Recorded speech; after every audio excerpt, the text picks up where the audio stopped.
Do you know the dreams of the original 5 members of the Straw Hat crew in One Piece? Especially Luffy's yet-to-be-revealed ultimate dream has sparked a lot of speculation as it hasn't been explicitly stated yet. In this video, we're going to dive deep into the dreams of Luffy, Zoro, Nami, Usopp, and Sanji, the original 5 members, revisiting and exploring them in detail.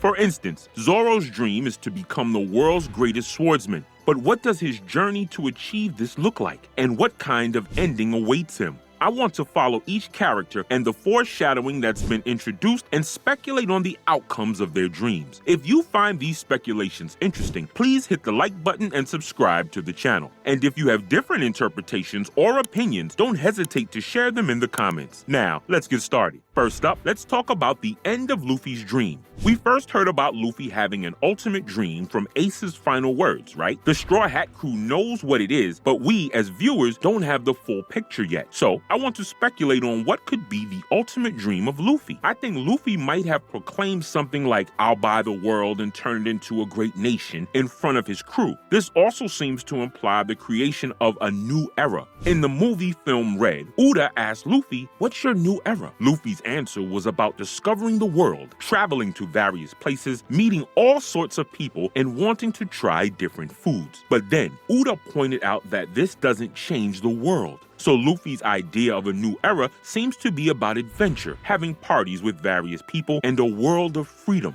However, since this alone can't change the world, there must be more to his ultimate dream. Interestingly, in a special bonus for moviegoers, Uda talked about changing the world with her song, creating a world where everyone is clothed, fed, and music never ends. In contrast, Luffy, who wants to create a world where his friends can feast to their heart's content, was shouting about his ultimate dream. This leads me to think Luffy was likely declaring what he'd do to create his version of a new era. Now, about the basis for buying the world and turning it into a big country, the main clue is Gaiman's words from Volume 3. It's a bit cryptic, but it's clear that Luffy intends to buy the world. This can be considered based on Luffy's personality, but Luffy is an honest person who cannot be fooled or lied to. When Gaiman tells Luffy to find One Piece and buy the world, he's replying, "Oh, I'll do that." He's replying, so it means he heard it and not lying. From this, it seems the idea of buying the world with the One Piece was already in his mind at that time. Remember a similar situation in the story where Nami talks about buying Kokoyashi Village?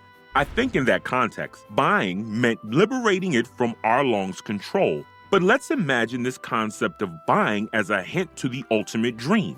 In that case, it could be interpreted as using the One Piece to liberate the world from the control of the world government, a significant scale up from Kokoyashi Village. Next, let's talk about the idea of turning it into a great nation. Reflecting on Luffy's past, he's always yearned for freedom, symbolized by his creation of an independent state. For Luffy, being free might equate to creating a free nation. What Luffy is aiming for is to be the freest king in these seas. Perhaps beyond that, his ultimate dream might be to buy the world, turn it into one large free nation, and become the freest king in the world. And in this new era, he might continue living a life full of adventure and parties. A side note, though it's purely speculative, everyone reacts differently. But Robin's reaction is just silence, neither surprised nor questioning. This could imply that the ancient Joy Boy might have had similar thoughts, and his dream of turning the world into a free nation could be inscribed on the poneglyphs. These are mostly speculations, but I think the ultimate dream might be something along these lines. Next, let's talk about Zoro's dream. Zoro's dream is to become the world's greatest swordsman. It's a promise he made to his captain and best friend. I've thought about 3 possible conditions for achieving this dream, so let's dive into them.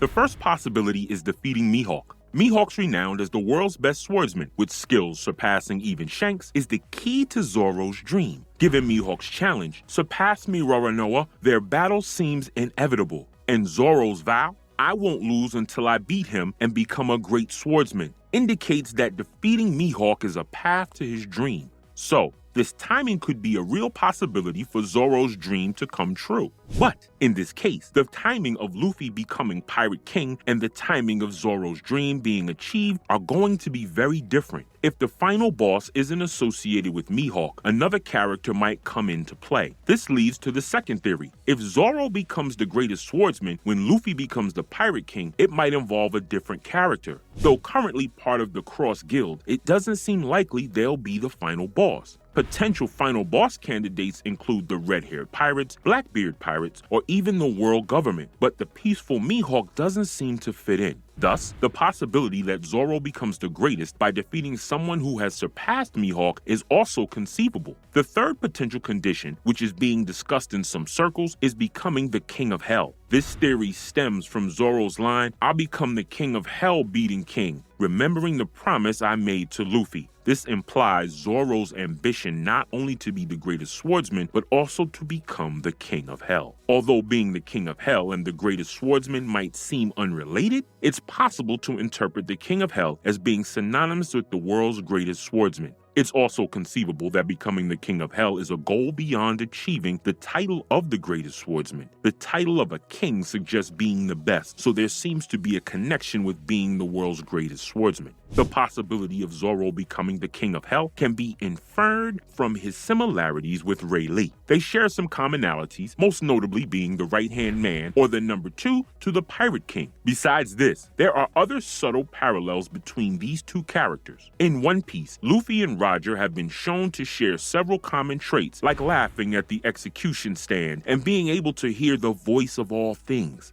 The idea of Zoro as the King of Hell parallels with Ray Lee, who shares some similarities with him, like having an eye injury and being a swordsman. Ray Lee is known as the Dark King, a title implying mastery over the underworld. Now, think about Zoro potentially gaining a similar title. With Zoro's desire to become the King of Hell and having received the sword Enma in Wano country, he could be nicknamed King En, the king of the underworld in Japanese mythology, a deity who judges the sins of the dead. While it might be a bit far-fetched, I believe Zoro could earn this title of King En once he becomes an unmatched swordsman in this world. Doflamingo once described the world of the celestial dragons as heaven and the rest of the world as hell. If we consider this Doflamingo's perspective, the world Zoro conquers could be seen as hell. Imagine a scenario where Luffy becomes the king of the sea, the Pirate King, and Zoro becomes the king of the land, or King En, both overcoming numerous powerful enemies, finding the One Piece, and becoming legends like Ray Lee could mark the birth of two kings fulfilling Zoro's dream.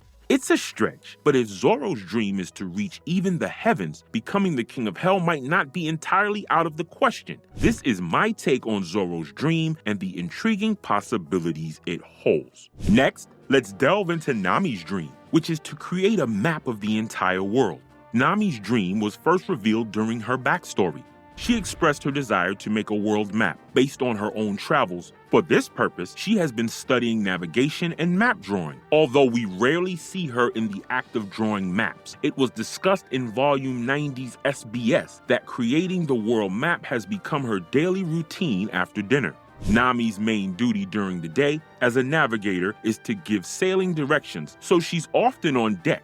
Now, let's consider whether Nami's dream is achievable. I believe it's a significant challenge to fulfill her dream by the time Luffy becomes the Pirate King. The Grand Line alone has 7 routes, and the 4 seas like the West and South Blue are filled with many islands. The vastness of these areas make her task quite arduous. Moreover, theories about geological changes add complexity to her goal. If islands sink or new ones emerge, the map she has created would become obsolete. Regardless of these changes, completing a world map in a single journey around the Grand Line seems unfeasible. Hence, I think Nami will continue her voyage with Luffy and the Straw Hats. Aligning with Luffy's envisioned era of adventures, meeting various people, and enjoying different cuisines, this journey seems like a perfect match for Nami's aspirations. Another theory suggests Nami could draw the map while flying, similar to Maxim. If she gets Zeus, then she can move Maxim, which is powered by lightning, and her Witheria acquired knowledge will be useful for sky navigation. But I believe she'll continue her mapping at sea. We know this from Nami's line, "I'm going to travel all over the world with my navigation skills and make a map of the world."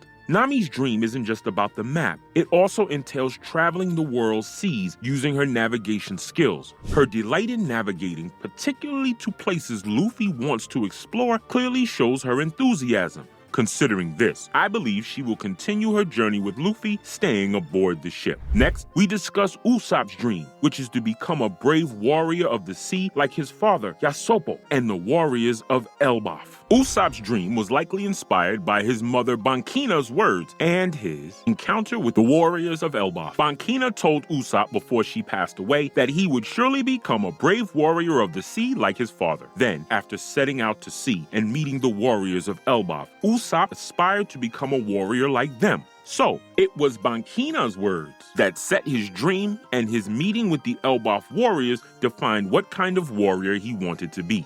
What does being a brave warrior of the sea mean to Usopp? From his actions in Alabasta, Dressrosa, and other battles, we can see Usopp's idea of a brave warrior is someone who faces any enemy no matter the odds. However, even when fighting for his friends or the Tontala tribe, or when friends' dreams were laughed at, Usopp hasn't yet fully realized this dream. This is reflected in Bragi's words, "Dying without destroying your pride is an honorable death." Whether Usopp interprets this as until he dies or until he retires from his pirate life is unclear, but living with conviction as long as he lives is what being a brave warrior of the sea might mean to Usopp. Brogy also said that pride is an eternal treasure passed down in the blood of Elbaf. Usopp has become a hero and had a statue erected in Dressrosa, becoming an eternal treasure for its people. Usopp wants to have a statue in Elbaf and to be made proud by the people of Syrup Village. When Usopp becomes a source of pride and an eternal treasure, his dream might truly be realized. Usopp's dream might be abstract, and my interpretation is mostly speculative, but this is how I see it. Despite his fearfulness in various situations, like his can't go on this island disease, it's all part of his journey. Remember when he boldly spoke to the samurai who wanted to die and then reflected on the value of life? Reckless actions leading to death are not truly brave. It's okay to flee or be scared, but true bravery is standing up when it's absolutely necessary. Next, let's talk about Sanji's dream, finding all the blue. All Blue is a legendary sea where fish from all four areas, east, west, north, and south coexist. Sanji dreams of finding this place. Let's explore where All Blue might be located. There are two main possibilities. Either All Blue already exists somewhere in the Blue Planet, or it will be created in the future. If All Blue already exists, I think it's likely to be at Raftel. It's a legendary location, and the Straw Hat crew is heading there. Raftel seems the most plausible existing location for All Blue. However, the possibility of All Blue being created in the future also exists. Zeph once said, "I saw the possibility of All Blue in that place," referring to something he witnessed in the Grand Line. What Zeph saw or where exactly he saw it remains a mystery, but it could be a location reachable within a year's journey. A significant change, like a geological shift, might lead to the creation of All Blue. A couple of theories are there, like Reverse Mountain Theory, but the theories about Fishman Island becoming All Blue are particularly compelling. Maybe the heart of All Blue at Fishman Island is a hint of its future transformation. The basis for this theory involves two factors, the deep sea and surface currents. These were discussed when the Straw Hats were heading to Fishman Island. There are two huge ocean currents, the deep currents and the surface currents, that seem to travel all over the world, west and east,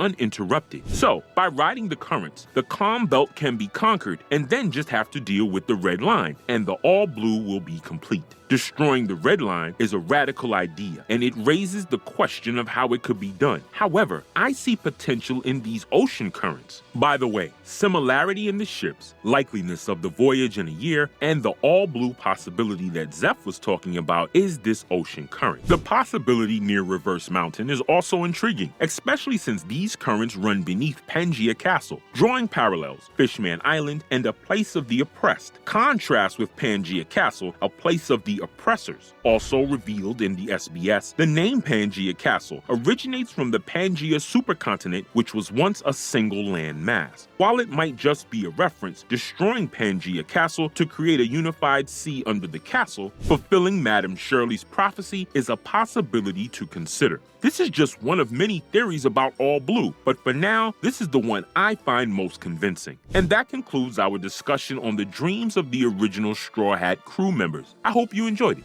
That's all for today. This channel posts summaries, explanations, and ranking videos related to One Piece. If you like One Piece, we would be happy if you could support us by subscribing to our channel and commenting. Thank you for watching till the end. See you in the next video.